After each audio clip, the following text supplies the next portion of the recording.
Merhaba dostlar. Orion Games kanalına hepiniz hoş geldiniz. Nasılsınız? İyi misiniz? Umarım herkes iyidir. Bugün Minecraft'taki iksirlerle uğraşacağız. Özellikle kullandığım 7 farklı iksiri detaylı olarak öğreteceğim. İksirler çok etkili bir yardım sağlasa da demleme süreleri olsun, başında beklemek olsun falan insanı gerçekten yoruyor. Bu dertten kurtulmak için otomatik çalışan bir iksir üretme sistemi kuracağız. Ve iksirleri yapmak için kullandığımız en temel eşya olan Netherwort için de ufak bir farm kuracağız. Yine dolu dolu eğlenceli bir bölüm oldu. Şimdi lafı daha fazla uzatmadan her zaman dediğimiz gibi hadi işe koyulalım.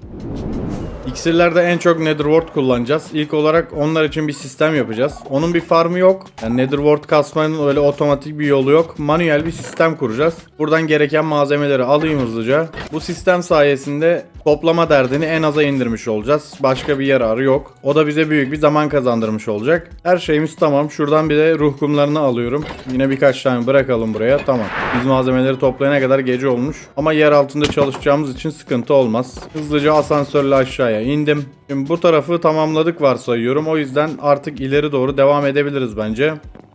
Şuradan böyle bir kazı başlatayım bakalım nereye çıkacağız. Burada bize bayağı bir geniş ve uzun bir koridor lazım. Taşlar boşa gitmesin. Bu üstümdeki malzemeleri hemen bir şalkır koydum buraya. Onun içine dolduruyorum. Aydınlatma için elimize de meşalemizi aldım. Buradaki kazı işlemini bitireyim, hemen geleyim dostlar. Buraya hızlıca 13 genişliğinde, 17 uzunlukta ve 2 derinlikte bir alan açtım. Yine önce depolama için buradan yer açıyorum. Buraya da çiftli sandıklarımızı atalım. Bunlara da bu şekilde 4 tane huni bağladım. Bana bolca ray lazım. Şu sağdan bir blok build için ayırıyorum. Şuradan başlatabiliriz. Kızıltaş bloğuyla enerjimizi verdik. Normal ray çekiyorum biraz. Tam şu sırayı, hatta burayı böyle bir sıra açalım biz. Ve burayı komple redstone bloklarıyla dolduralım. Bu redstone bloklarının olduğu yerin üstüne de böyle 3 tane elektrikli ray çekiyorum hepsine. Buradan da bu şekilde devam ettirelim normal raylarla.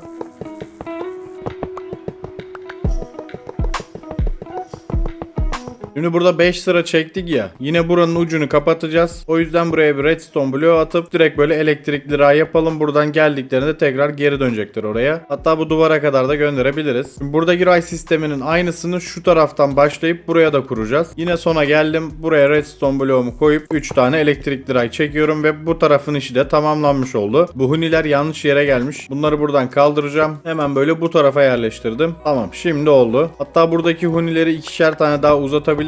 Geçerken burada daha çok malzeme bıraksınlar. Hani birikme olmasın. Tamam, böyle bol bol kullanabiliriz. Sıkıntı yok. Bu ortada bıraktığımız yeri de biz kullanacağız. Burayı bir blok yukarı alabiliriz. Tam yerini önden hesaplamadığım için böyle ortaya da atmıştım. Nereye denk gelirse oradan kırıp yukarı alırım diye düşünmüştüm. O yüzden şurayı bir dolduralım bu şekilde. Şimdi burası tamam. Ünlü maden arabaları burada sürekli gidip gelecek. Buranın üstünü de biz komple bu şekilde ruh kumlarıyla kapatacağız.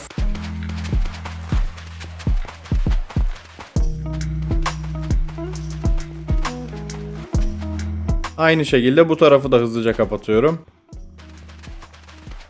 Buradaki işimiz bu kadardı. Buradan Netherwort'ları alıyorum. Bunları ekeceğiz şimdi buraya.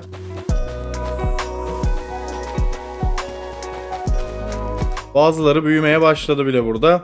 Yine aynı şekilde buraya bir yer açtım. Bir tane redstone bloğu koyup şöyle 2 tane uzatsak yeterli olur. Bunu en sona kadar götürüyorum. Aynı şekilde en sona da 2 tane elektrikli ray koydum. Bir tane normal maden arabası koyuyorum. Buna bindik. Tamam. Bu bizi burada böyle sürekli getirip götürecek. Bunun başka olayı yok. Burayı böyle değil de şunu da kaldırayım buradan. Yani bunlar dursun. Şu redstone kutumuz nerede bizim? Burada. Şalter var mı? Var. Süper. Şuraya bir şalter koysak bu daha mantıklı olacak. Mesela kullanmadığımız zaman direkt burada maden arabamızda kalmış olur. Bunu yukarı koyalım. Nereye gitti lan? Bunu böyle yukarı koysak hatta direkt buradan bineriz. Şaltere basarız. Yaklaşırken de direkt kapatmak için buna bastığımızda direkt otomatik olarak rahatça böyle inip binebiliriz. Böyle daha mantıklı oldu. Şimdi bir kaldırayım bunları. Buraya build'imizi yapalım. Bu Netherwort'ları falan biz Nether'dan topluyoruz ve Nether'daki, daha doğrusu Nether kalelerinden topluyoruz. O yüzden burada da Nether taşlarını ve Nether tuğlalarını kullanmayı düşündüm. Bunlar daha güzel duracaktır. Hemen bu kenarlarından dönmeye başlıyorum. Bir blok daha açayım burayı. Aynı şekilde bu kenarı da kapatıyorum. Bu ön tarafı Nether taşlarıyla yapalım. Biraz detay katmak için bu şekilde merdivenlerle süsleyebiliriz. Buralarda çok takılıyoruz ya. Ben ayakkabıya ruh hızı basmamışım. Derin koşucuyla beraber kullanılabiliyor muydu acaba? Bir gidelim şu büyüye bir bakalım. Bulmuştuk diye hatırlıyorum çünkü bizim sandıkların birinde olması lazımdı ondan. Buraya bir bakıyorum. Aynen. Bak mesela ruh hızı 2 var burada. Ben daha var mı? 1 var. Tamam. Oğlum nasıl yırdım lan şu kadarcık alandan var ya, silme geçtim ha. Yes, basabiliyoruz, gayet güzel. Hemen bunu da yapıştıralım. Hem burada lazım hem de Nether'a falan gidince daha rahat ederiz. İyi oldu bunu hatırladığım. Şimdi işlerimize kaldığımız yerden devam edelim. Baksana şuna, mermi gibi gidiyoruz valla. Şu ışıkları buradan bir kaldırayım. Fenerleri daha doğrusu. Böyle ruh kumuyla aydınlatırız burayı. Böyle loş bir ortam olsun burada. Tavanı da bu şekilde basamaklarla kapatacağım. 2 sıra böyle alttan gelelim. Böyle bir sırada direkt üste çıkalım. Bakayım böyle. Güzel. Aynı şekli buraya da yapalım hemen. Dediğim gibi buranın ışıklandırması için ruh fenerlerini kullanabiliriz. Şu elimdekini bir bırakayım bakayım. Bence güzel oldu. Bu tam böyle Nether havasını yansıtıyor yani, karanlığıyla şeyiyle, benim hoşuma gitti. Zaten büyümek için diğer bitkiler gibi böyle ışığa falan ihtiyaçları yok. Karanlıkta da bu şekilde büyüyebiliyorlar. Böyle bu tarafını da direkt çitle çevireceğim. Hem bu girişi hem de şu koridoru aydınlatması için böyle 2 tane şey atabiliriz. Fener koyabiliriz buralara.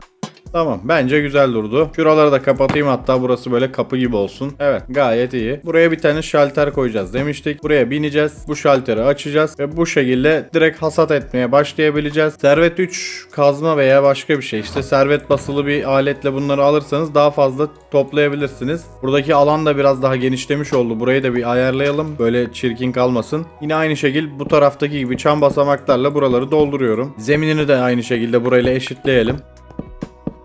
Tamamdır. Aa, bakın yine aşağının maden arabalarını koymayı unuttuk ha. 2 tane Hunili maden arabasını aldım. Şuradan yetişemeyiz. Şu alt tarafı açayım. Tamam mı? Buradan yerleştirdiğimizde direkt gitmesi lazım. Gitti. Aynı şekilde bu tarafınkini de salladım. Şimdi kapatabiliriz. Ve şalterimizi de yerine atalım. Şimdi burayı niye yaptık? Buradan biniyoruz. Elimize servet kazmamızı alıyoruz. Sistemi başlatıp sadece sol klik basılı tutarak buradaki nether wardları komple topluyoruz dostlar. O taraf bitti mi? Buraya dönüyoruz. Aynı şekilde burayı da temizliyoruz. Dediğim gibi bunun bir farmı yok. Sadece buradaki işleri hızlandırabilme şansımız var. Biz de onu yapıyoruz. Yani zamandan tasarruf etmek için kurduk bu sistemi. Şeylerden hızlı dönüyor. Burayı kaldıracağım. Burada tek bir tane olsa yeterli olacak. En başa koydum. Bu tarafa da normal koyduk. Burası tamam. Şalterimizi bir kapatalım. Bu maden arabası burada kalsın. Biz burada nether wardları hasat edeceğiz. Aşağıda dolaşan vagonlar toparlayacak ve buradaki huniler sayesinde de bu sandıkların içine atacaklar, dolduracaklar. Buraya en arkaya 1-2 sıra ekiyorum bu şekilde. Veya istersem yine hasat ettiğim yöntemle aynen bu şekilde direkt ekimimi de yapabilirim. Hangisi kolayınıza gelirse tamamen size kalmış bir şey. Buradaki sandıklara ulaşmak için burada yer bırakmadık. Nasıl yapalım? Direkt böyle bırakalım mı? Bırakalım. Fena değil. Böyle kalsın. Tamam. Buraları tekrar ekeyim ben. Yavaş yavaş gidip gelmesi daha iyi oldu. Hem ekerken kolaylık hem de biçerken kolaylık olacak. Çünkü öbür türlü arada kaçanlar falan oluyordu. Böyle yamuk yumuk bir görüntü oldu o yüzden. Şimdi böyle yavaş hareket ettiğimizde şu boşluklar falan olmayacak mesela. Bunun önüne geçmiş olacağız. Kalan yerleri de hızlıca ekiyorum, tamamlıyorum. Ve iksir farmında bol bol kullanacağımız için burada biraz AFK bırakacağım. Nether wardları çoğalttıktan sonra tekrar görüşelim dostlar.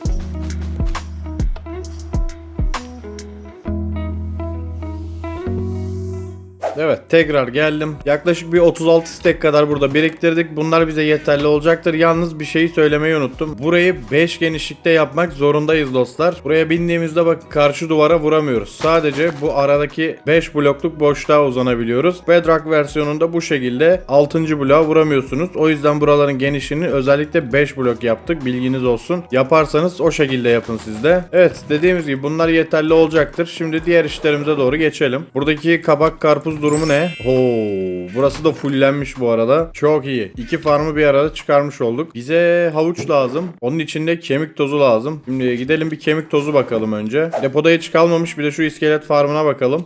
Güzel. Bunları hemen alıyorum. Hadi bu 8 kalsın burada. Buraya kadar gelmişken biraz da altın alalım. Havuçları altın havuca çevireceğiz çünkü. Buradakileri de boşaltmışım herhalde bak. Sandığa bir gidip bakalım yine bu altınlar ne durumda. Yoksa büyük sıkıntı olacak. Var mı? Çok yok. Ulan ben ne yaptım bu altınları? Nereye kullandım acaba? Neyse olanları aldım yanıma. Şunlar fazlalıklar bu arada ya. Ben bunları bir düzenleyeyim dostlar. Hemen geliyorum. Gidelim biraz havuç çoğaltalım. Önce buradaki 3 tane dağıtıcının içini kemik tozuyla dolduracağız. Böyle bir 64'lü kemik bloğu bir tane dağıtıcıyı full dolduruyor. 9 stek kemik tozu yapıyor yani. Sistemi başlatalım.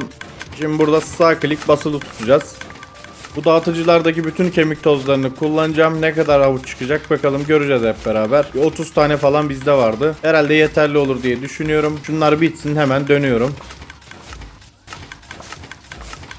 Kemik tozları bir 18 siteye yakın havuç toplamışız. Bunların hepsini altın havuca çevireceğiz. Gece görüşü iksirlerinde ve görünmezlik iksirlerinde bolca bunları kullanıyoruz. O yüzden böyle mümkün olduğunca çoğaltacağım bunları.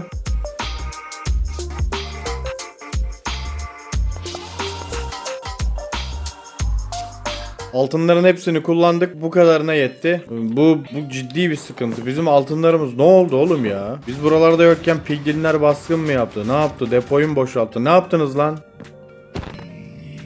Piyango da buna patladı ha. Yok yani. Yok yapacak da bir şey yok. Bu iksir farmı için birçok farmda AFK bırakıyoruz. Veya gördüğünüz gibi ufak tefek üretimler yapmamız gerekiyor. Mini farmlarda falan. Hızlıca bütün malzemeleri tamamlayıp geleyim ben. Mesela ilk olarak altın farmında AFK bırakmayla başlayabiliriz. Malzemeleri hazırlayıp geleyim derken bu 5-10 dakikalık bir şey değil. Belki benim günlerimi alacak. O yüzden şimdiden videoyu beğenmeyi unutmayın. Daha çok kişiye ulaşabilelim hep beraber. İlk farmımıza geldik. Burada AFK bırakarak altın kasacağım. Bol bol altın lazım bize. Herhalde bir gece falan burada AFK olarak bıraksam yeterli olacaktır. Bakalım, göreceğiz. Bir gece dedim ama yaklaşık bir gün kadar burada AFK bıraktım. Çünkü bir gece çıkan malzeme bize yetmedi. Daha sonra aşağıya indim. Biriktirdiğimiz altınlarla altın havuçlarımızın hepsini ürettim. Yaklaşık 20 stek kadar havuçumuz oldu elimizde. Bunlar bize yeterli olacaktır. Buradaki işimizi bitirdikten sonra sıradaki AFK bırakacağımız farmımıza doğru geçtim. İkinci durağımız balık farmı. Balık farmında suda nefes alma iksirleri yapmak için kullandığımız kirpi balıklarından kasacağız. Yaklaşık bir 8-9 stek kadar kassak bize yeterli olur herhalde. Ve bunun için de yine bir gece boyunca balık farmında AFK olarak bıraktım. Daha sonra topladığımız malzemeleri shulker kutuma yerleştirdim ve buradan diğer bir farmımıza geçtim. Baskın farmımıza geldim. Burada cadılar sayesinde elde ettiğimiz ışık taşlarına ihtiyacımız var. Işık taşı tozlarına daha doğrusu. Yine bir 8-9 stek kadar bunlardan toparlasak bize yeterli olacaktır fazlasıyla. Elimdeki bütün kötü kehanet şişeleri bitene kadar burada AFK olarak bıraktım ve birkaç saatin ardından buradaki işimizi de bitirdim. Işık taşı tozlarını shulker'ıma yerleştirip bir sonraki adımımıza geçtim.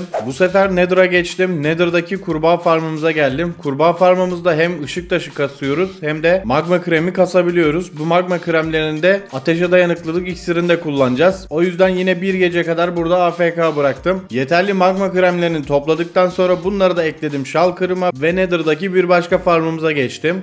Daha sonra en son yaptığımız Blaze farmına geçtim ve iksirlerimizi pişirmek için gerekli olan yakıtımızı burada kasmaya başladım. Bize steklerce Blaze çubuğu lazım. Bu farm çok verimli olduğu için burada bütün gece AFK bırakmadım. 6-7 saat kadar AFK bıraktıktan sonra buradaki malzemelerimi toparladım ve farmı kurmak için bölgemize doğru geçtim dostlar. İksirler için gereken malzemelerin birçoğunu topladık. Şimdi buradan birkaç tane daha malzeme alacağız sistemi yapmak için. Onları da tamamlayalım. Daha sonra sistemi kuracağımız yere geçeceğim.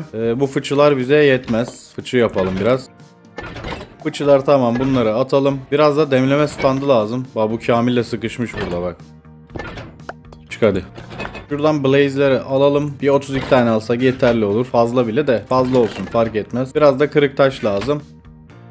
Böyle 32 tane de simya standımızı yaptık fazla. Geri kalanını yerlerine atıyorum. Bunları da sandığa gönderdim. Bizim redstone sandığımızda yeterli malzeme var mı? Bir ona bakalım. Evet, var gibi. Her şeyden var. Güzel, tamam. Tamam, bu da envanterde kalsın. Bu ender sandığımızı da aldım. Şimdi farmı kuracağımız yere gidelim. Bu bölgede hemen hemen bütün yönlerde böyle bir şeyler var. Dönüp baktığımızda bir şeyler görebiliyoruz. Şu taraf boş kaldı. Yani arkasına gittiğimizde işte burada shulker farmı var. Daha arkada balık farmımız var falan ama şöyle evin oralardan bakınca burası boş gibi görünüyor. O yüzden burayı doldurmak istiyorum. Hem de evimize, mekana yakın olsun istiyorum yapacağımız sistem. İksirleri almak için çok uzaklara gitmeyelim yani. Şimdi burayı bir düzeltelim önce. Şuradaki fazlalık toprakları kazıp şu boşluklara yerleştirsek yeterli olur bizim için.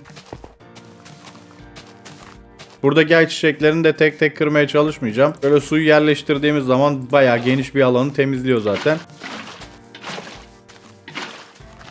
Şimdi burayı temizledim. Böyle bir alan açmış olduk burada. Hemen şu redstone sandığımı önce bir kenara koyayım. Ve buradan ihtiyacımız olan malzemeleri alayım. Bize yenileyici lazım. Biraz sandık alalım. Şu şalkırımızdan fıçıyı alacağım. Buradan simya standlarımızı da aldık. Şimdi gözlemci, yapışkan piston, hunilerimiz burada. Başka bize redstone meşalesi lazım. Bir de bırakıcıları alalım. Şu an hatırladığım herhalde bunlar yeterli olacaktır. Biraz şöyle ortalara doğru geldim. Evet, burası iyi gibi. Şuradan başlatacağım sistemi. Ulan yapı bloğu almadık ya. Neyse, yakınız Allah'tan. Şuradan biraz yapı bloğu alıp geliyorum. Evet, biraz blok aldım. Geldim şuradan. Nereden başlayalım? Burası iyi gibi. Buradan başlatalım. Bu şekilde bloklarımızı yerleştiriyoruz. Daha sonra bu yöne bakacak bir tane yineleyici. Bu öndeki bloğa bir tane buton koyuyoruz. Düğme koyuyoruz yani. Daha sonra bunun üstüne bir tane redstone meşalesi atıp şu şekilde bir de basamak kullanacağız burada. Hemen bu basamağın önüne de bu şekilde fıçımızı yerleştiriyoruz. Şimdi arka tarafa geçebiliriz. Bu redstone meşalesinin üstüne yine bir tane blok koyup onun üzerine de meşale koyuyoruz. Daha sonra buradaki basamağın üzerine bir tane yineleyici atıp aşağıya bakan bir huni yerleştiriyoruz. Direkt böyle bu fıçıya bakacak. O huninin üstüne de simya standımızı direkt yerleştiriyoruz bu şekilde. İlk önce buraya su şişelerini göndermemiz lazım. Onun için buraya bir tane huni koydum. Onun üzerine de şöyle bir tane çiftli sandık atıyorum. Bunun içine su dolu şişelerimizi yerleştireceğiz. Şimdi aşağıya bakan bir gözlemci yerleştirmemiz lazım. Bu şekilde koyduk. Hemen bu bloğun arkasına da yukarı bakan bir yapışkan piston yerleştiriyoruz. Bu gözlemciye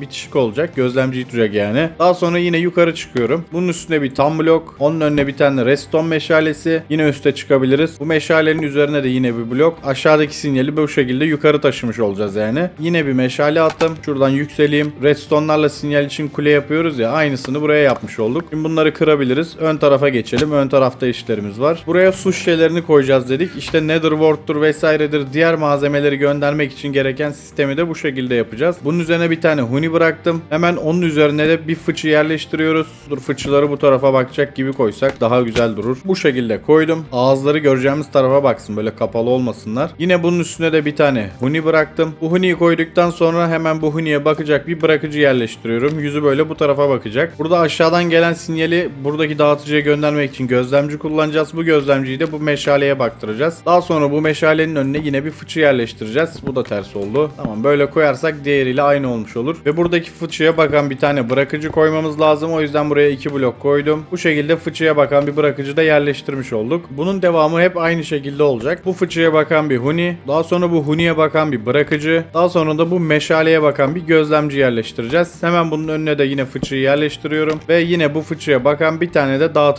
bırakıcı koyacağız. Şurayı kırayım.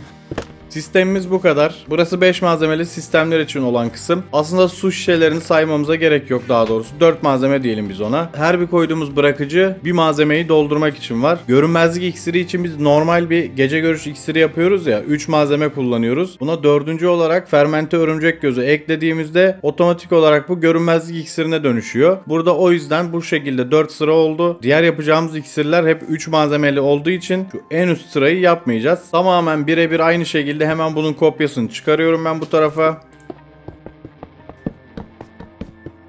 Sistemi yapması oldukça basit yani dostlar. Çok fazla malzeme de istemiyor. Hem ucuz hem de kolay bir sistem. Bir de tek sıra şeklinde yapmak benim daha çok hoşuma gidiyor. Normalde bunu farklı şekillerde de yapabilirsiniz. 3'e 2 olan sistemler var vesaire ama bu tek sıra kapladığı için bu şekilde ben bunu kullanmayı tercih ediyorum. Bunu ters koymuşuz mesela. Düzeltelim.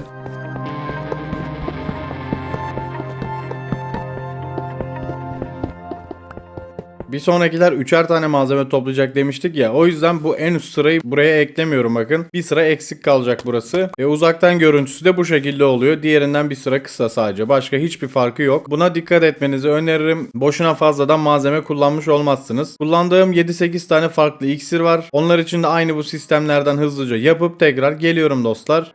Evet dostlar, böyle 8 tane istasyon kurdum ben buraya. Bir tanesinde hemen bir denememizi yapabiliriz hatta. Burada şişe yok, burada da yok. Lan şişe almamışız. Hemen şuradan alıp geleyim camları. Denemelik olduğu için az aldım. Bir 6 tane aldım şimdilik. Bizim ilk malzememiz burası olacak. Buraya su şişelerini koyacağız yani bu şekilde. Buradan direkt huniye dolacak zaten bunlar. İkinci malzememizi şu bırakıcının içine atacağız. Buradan 2 stek aldım. Hemen şuradaki dağıtıcının içine bunları sallıyorum. Şuraya birkaç iskele atalım. Malzemeleri dağıtıcılara koyacağız ya, onlara yetişmek için böyle iskele kullanabilirsiniz veya direkt blok koyup da çıkabilirsiniz. Bir stek kadar altın avuç aldım buradan. Bu birinci dağıtıcıya nether wardları koyduk ya, ikinciye altın avuçları koyacağız. Yine gece oluyor. Yatalım abi.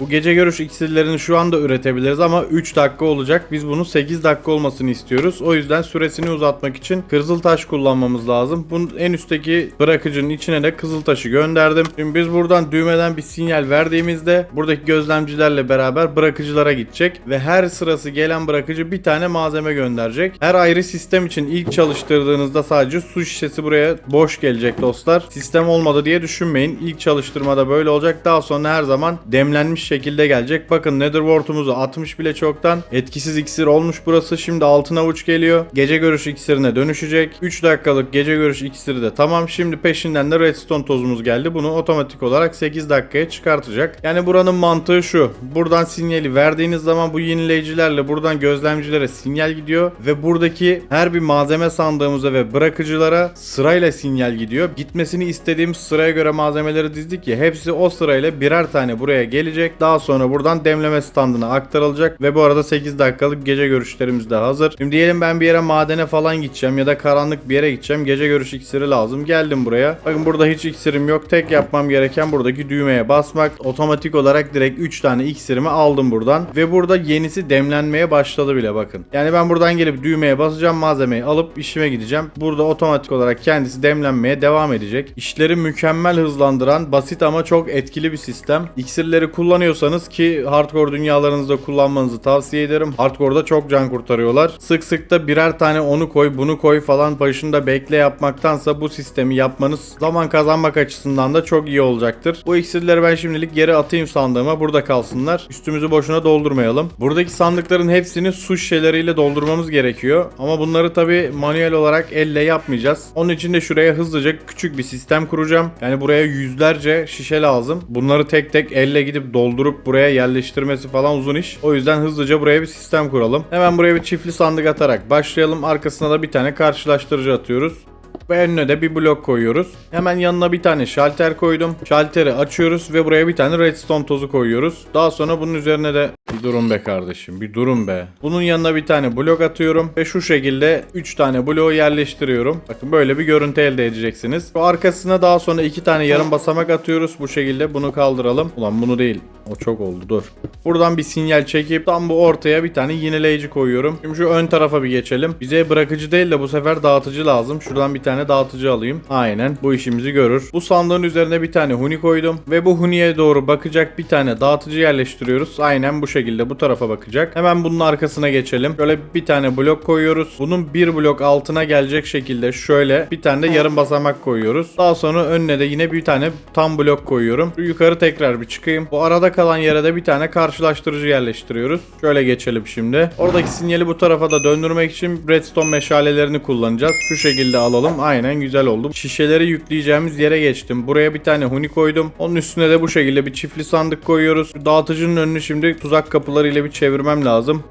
Şöyle yapalım. Bir blok koyalım buraya. Aldım geldim. Şimdi buraya bir tane de buraya. Daha sonra bunları açıyorum. Şu yan tarafa da bir tane blok koyup bunu artık buradan kaldırabilirim. Basamağım nerede benim? Burada. Şu basamağı ver, tamam. Şu üstünde basamak da kapatacağız. Önce suyumuzu koyacağız tabi. Şu dağıtıcının içine doğru bir su yerleştiriyorum. Daha sonra üzerine bir basamak da kapatıyorum burayı. Sistem bu kadar. Gayet basit bir sistem bu da. Şunu alalım. Buraya bir cam koyalım bakalım. Nereye koydum lan? Yanlış yere koyduk. Yukarı koyacağız. Başladı sistem çalışmaya ve evet, su şişelerimiz de direkt aşağıya otomatik olarak dolup gelmeye başladı. Yani yüzlerce şişe dolduracağız bu sandıkları doldurmak için. Öyle elle yapılacak gibi bir şey değil yani. O yüzden böyle hemen hızlıca minik bir sistem kurduk. Böyle büyük iksir odaları yapacaksanız kendinize bu şişe doldurmayı da kesinlikle yapın dostlar. Bunlar burada otomatik dolmaya devam etsin. Ben de buradan alıp direkt sandıklara sandıklara aktaracağım. Şuradaki su koyacağımız sandıklara. Tabii bir yandan da benim şişe yapıp bu sandığı da doldurmam lazım. Bu dolduğu zaman sıkıntı yok. Sistem otomatik olarak kendi kendine duracak. Buradan yer açıldığında tekrar çalışmaya başlayacak. Yani öyle kafanızı kurcalayacak bir olay yok burada. Tamamen her şey otomatik. Bu gönderdiklerimi ilk Huni çekiyor. Direkt buraya yerleştiriyor bakın. Geri kalanlar artık direkt sandığı doldurmaya çalışacağız. Burada biraz uzun sürecek bir iş var dostlar. Hatta şöyle yapalım. Ben şu üstümü bir boşaltayım buradaki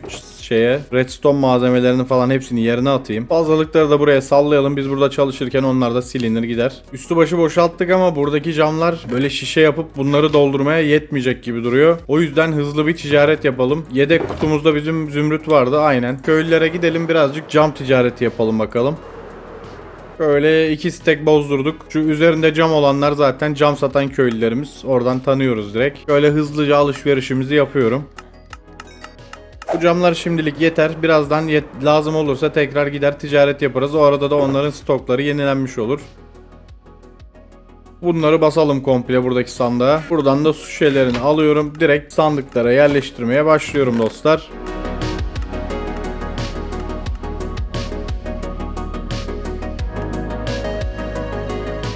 Su şişelerinin hepsini yerleştirdim. Buradaki sandıkları fullledik. Tek tek diğer malzemeleri yerleştireceğiz. Buraya zaten atmıştık ama eksikler var. Bu dağıtıcıların hepsini 9'ar stek olacak şekilde doldurmamız lazım. Onlar için de gidip malzeme alacağım biraz şeyden. Netherworld farmı yaptık ya oradan malzeme alacağım. Ekstra 1-2 tane daha malzememiz eksik. Onları da toparlamamışız. Onları da gitmişken oradan alırız. Asansörle bir yer altına inelim hızlıca. Orada görüşelim. Evet malzemelerden birisi karpuz dilimi. Bu karpuz dilimlerinden alacağım. Şimdilik 9 stek bundan aldım ve buradan da bütün netherworld'larımızı alacağım. Buradan bir kısmını almıştık. Tamam buradakiler var. Şimdi bunları da bu boş shulker'ın içine atıyorum. Bunu da aldık yanımıza. Geri dönebiliriz. Buradan doğruca altın farmımıza geçeceğiz. Karpuz dilimleriyle işimiz daha bitmedi çünkü. Şöyle geldik. Buradan aşağı inelim. Bunları bir alayım önce üzerime. Bakalım. İyi. Fazla var. Yeter bu.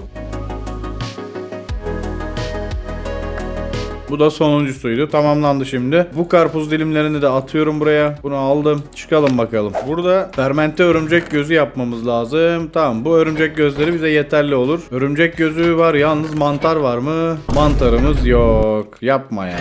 Neyse şunları bir atayım bunun içine. Bunları da alıyorum yanıma. Kahverengi mantar bulmamız lazım şimdi. Hem de bayağı bulmamız lazım. Öyle 3-5 tane değil yani. Steklerce. Şimdi nerede bulacağız bunları? Yakınlarda bir tayga ormanı vardı sanki şu taraflarda. Taygalarda falan çok çıkıyor kahverengi mantarlar. Önce gidip oradan bir şansımızı deneyelim bakalım. Tayga biyomuna geldik. Buralarda arayacağız şimdi. Direkt karşımıza çıktı zaten. Bunu da ver. Bunu da ver. Bir taneyi bile kaçırmamamız lazım. Zaten az çıkıyor ve bize steklerce lazım. Bunları toplamak çok uzun sürecek. Yani 1-2 saatimi alır büyük ihtimalle. Burada da var. 11 tane mantarımız oldu bile. Geriye kaldı 1111 tane. Yani az kaldı. Bunları halledeyim ben toparlayayım. Daha sonra görüşelim dostlar. Bir saatten fazla tayga ormanlarında mantar aradım ama çok az çıkıyordu. Tam bu bölgede gezerken karşıma koyu meşe ormanı geldi. Ve koyu meşe ormanlarında büyük mantarların olduğunu hatırlayıp o biyoma geçtim. Burada yaklaşık 1 saat daha mantar kastıktan sonra ihtiyacımız olan mantarları toplamıştım. Ve hızlıca eve dönmek için yola çıktım. Ve geri dönerken de malikane ile karşılaşıp oraya uğramaya karar verdim. Aha. Mansion mı lan o? Harbiden malikane bulduk ha. Evet orasıymış. Zırh şablonlarını ararken bulduğumuz malikaneymiş burası. Ben de farklı bir yer sandım. Yani lazım değil ama buradan eli boş gitmemek için şu kitapları falan alayım bari. Ayıp olmasın. Aynen burası orası. Bir şey bıraktık mı acaba buralarda? Bu mansionlarda da mantar falan ektikleri böyle odalar oluyordu. Yanlış bilmiyorsam. Öyle bir şey olması lazım. Şöyle hızlıca odalara bir bakıyorum. Burada yok. Burada da yok. Bu bölge haritası. Toplantı falan yapıyorlar burada. Hangi köye ne zaman baskın yapacağız. Böyle onun programı planları. Bu pledge'lar tam böyle iş adamı aslında. Paralı asker hesabı. Canları sıkıldıkça yağmaya gidiyorlar. Bir saniye. Ben ne olur ne olmaz. Böyle bir setimi çekeyim abi. XP'leri bile almamışım. Bak şablonları almaya gelince direkt kesip geçmişim yani. Sanki ses duydum ama şu arkada zombi sesleri var. Orası zaten maden kısmıymış. Şeyi de buradan bulmuş galiba ha. Aynen bu sandıktan almış galiba şablonu da. Neyse buradan işe yarayacak bir şey bulamadık. Eve doğru devam. Eve geçince görüşelim.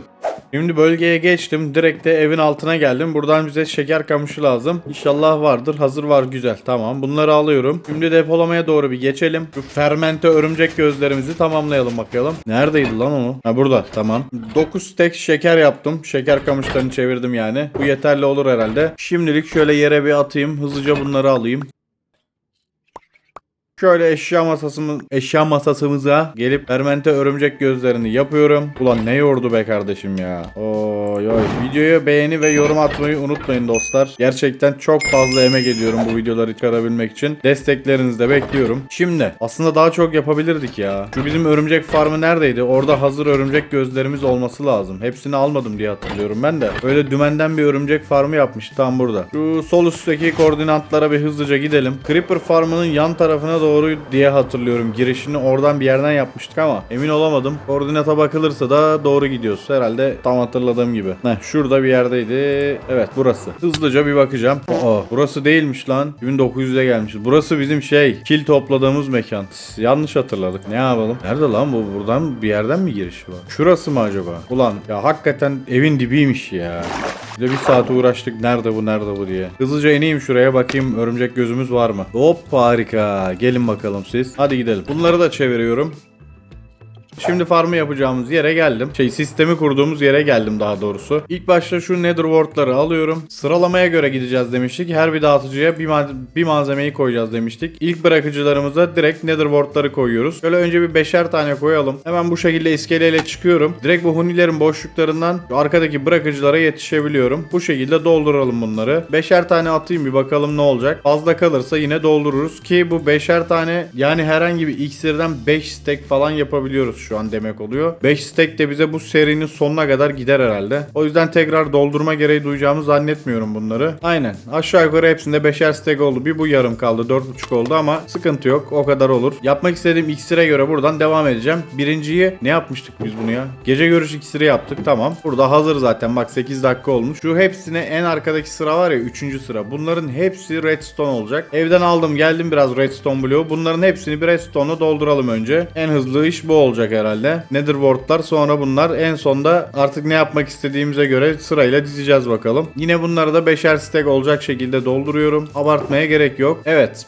birinciyi yaptık. Hemen ikinciye ateşe dayanıklılık iksirlerimizi koyacağım. Buradan altın avuçları alıyorum. Görünmezlik iksiri için buraya atmıştık ya, burayı biraz daha dolduralım. Temelli 2 stack de yeterli olmaz yani, o abartmayalım o kadar da. İkinci sıraya magma kremlerimiz nerede bizim? Burada. Magma kremlerini komple koyacağım buraya. Zaten hani normalde de çok bir şey için kullanmıyorum bunları. Bunlar burada komple dolu olarak dursa da olur. Sıkıntı yok. Yani bu ikinci sıra bizim şu an oldu. Ateşe dayanıklılık iksiri ürettiğimiz yer oldu. İlk başta dediğim gibi her bir sırayı koyduk ya. İlk bastığınızda buraya boş şişeler gelecek. Sistem aktif olacak. Buradan malzemeler şimdi aşağıya inecek. Bakın demlenmeye başladı. Sırasıyla gelecek buraya. İşte nether wart geldi. Bu fıçıyı alalım. Peşinden magma kremi gelecek. 3 dakikalık bir ateşe dayanıklılık iksirimiz olacak. Peşinden de redstone'la bunun süresini uzatacağız. İksirlere redstone koyduğunuzda süresini uzatırsınız. Süresini uzatmak yerine etkisini uzatmak isterseniz de şöyle yapıyorsunuz. 3. sıraya iyileşme iksirimizi koyacağım. Onu koyarken göstereceğim nasıl olacağını. Hatta örnek olması açısından bir tane redstone'la yapalım. Bir tane de ışık taşıyla yapacağız. Yani bunlarla. Şimdi şuraya bir çıkıyorum yine. Tamam, burada şunlar dursun. Buraya parlayan karpuzlarımızı atıyorum. Bunları sadece bu iksirde kullanacağımız için hepsini salladım, buraya gitti. Biz bunların blaze tozunu basmamışız. Bak bu çok önemli. Yakıtları unutmayalım. Ayarlayacağız onu. Şimdi bastım. Boş şişelerim geldi ve yeni iksirlerim burada hazırlanmaya başladı. Bakın bu arada da ateşe dayanıklı iksirlerimiz burada hazırlanmış. Buraya bastığımda direkt bunlar sandığa gelecek. Ben buradan lazım olanı alacağım. Hop,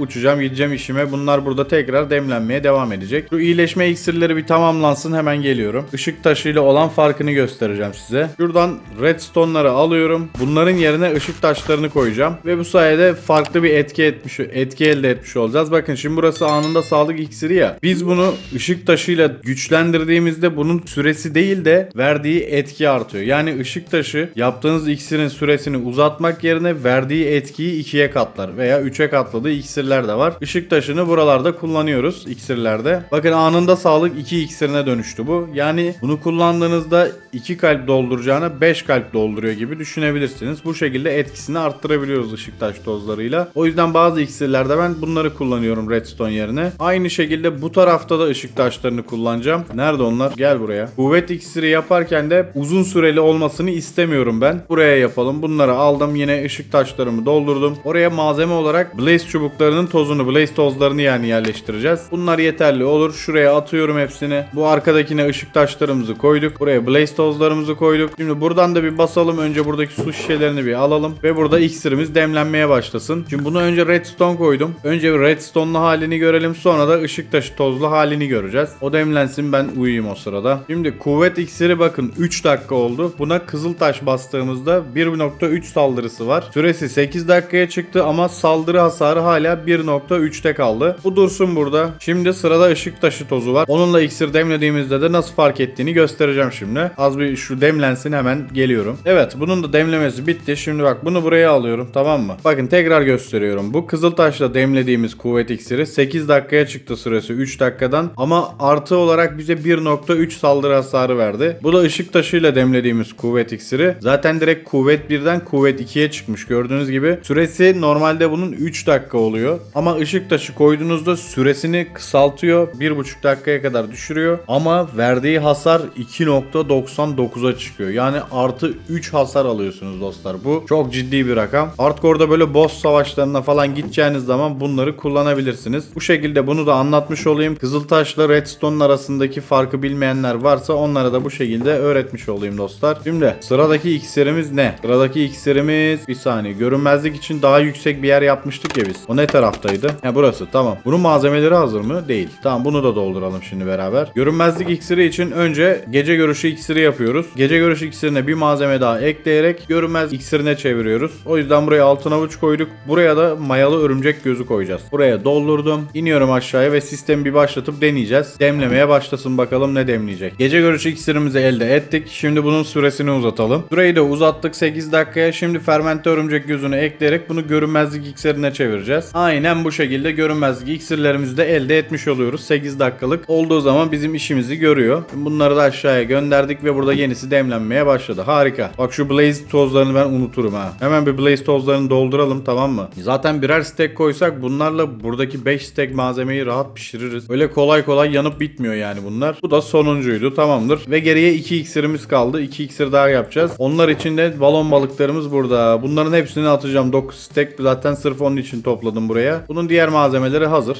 Direkt buraya atıyorum. Bu şekilde arkadakiler dolu zaten. Bu 3 malzemeli bir iksir. O yüzden buradan bastık. Duş şişelerini aldık ve bekleyeceğiz. Bunları da yine geri atmayı unutmayın böyle. Demlene dursunlar onlar. Ve son iksirimiz zayıflık iksiri. Şimdi zayıflık iksirini de şuraya da hemen zayıflık iksirimizi yapalım. Fermente gözlerimiz nerede bizim? Şurada da var biraz. Bunu da alayım. Bu yeterli. Bunları barut da alacağım. Bunları patlayan iksirlerden yapmamız lazım. Zayıflık iksirini biliyorsunuz köylüleri falan çevirirken işte ticaret yapmak için böyle ucuz malzeme satsınlar diye kullanıyoruz. O yüzden buradan kızıl taşları alıyorum. Onun yerine barut dolduruyorum buraya. Patlayan olarak yapması bizim için yeterli olacak. Süresi önemli değil. Direkt zaten etkiyi aldıkları gibi hemen peşine basıyoruz ya altın elmayı. Olay bitiyor. Sonra enayilerden bedava malzeme alıyoruz falan filan. Biliyorsunuz bunları zaten. Daha önce de yapmıştık. Hemen buradan su şişelerini çektim. Ha, bu arada nefes iksirimiz de olmuş. Suda nefes alma iksirimiz. 8 dakikalık versiyonuna geçmişiz. Bu da gelsin buraya. Birer kere demlensin hepsi. Bir uyuyalım yine. Lan ne çabuk gece oluyor ya. 1,5 dakikalık zayıflık iksirimiz hazır.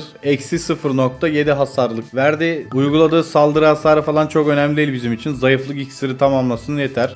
Bunlar da sıçrayana dönüştü böylece. Herhangi bir iksire böyle süresini uzatmak yerine barut basarsanız aynı bu gördüğünüz gibi sıçrayan iksirleri elde edersiniz. Evet, bu şekildeydi dostlar. Burayı da ekstra yaptım ben. Mesela burada sürekli kullandığımız iksirleri yaptık ya. Nadiren arada bir kullanacağımız iksirler olduğunda gelip hemen ben malzemeleri şuraya atacağım.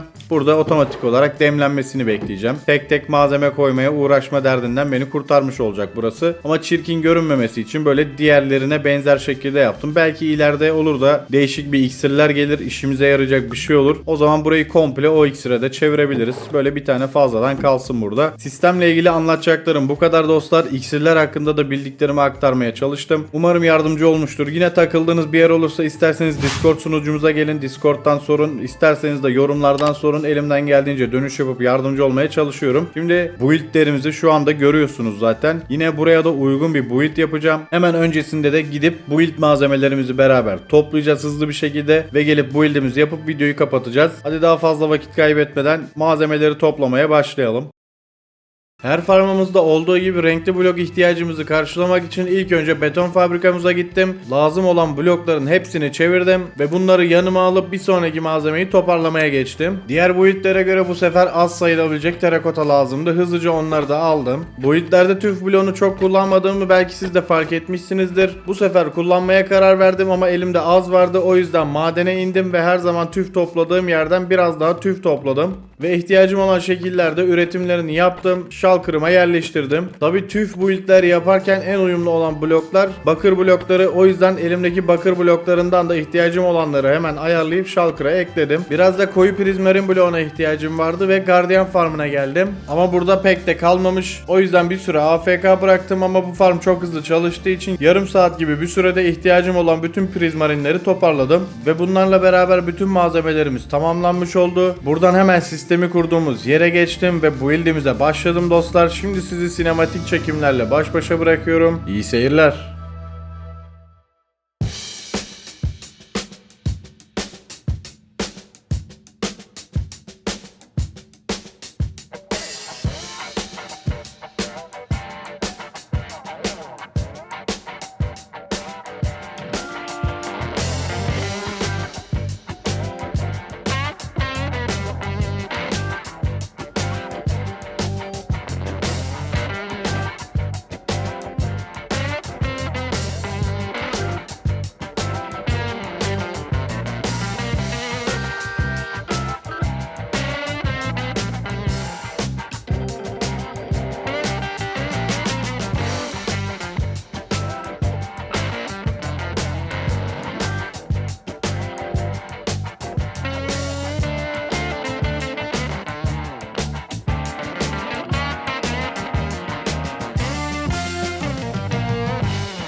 Evet dostlar, nihayet bu build'imizi bitirdik. Burada da iksirlerle uğraşacağımız için direkt buraya iksir standı olarak bir build tasarladım. Ve iksirler bizi kale gibi sağlam yaptığı için tüf bloklarıyla da bir kale görünümlü bir yer yaptım. Benim hoşuma gitti, umarım sizler de beğenmişsinizdir. İksirlerin ana malzemesi de nether wardları olduğu için çatısına da böyle nether wardları falan yerleştirerek değişik bir hava katmaya çalıştım. Fikirlerinizi, yorumlarınızı muhakkak bekliyorum. Farmın içinde de bir iki değişiklik yaptım. Gelin onlara da bir göz atalım. Daha sonra da videoyu kapatırız artık.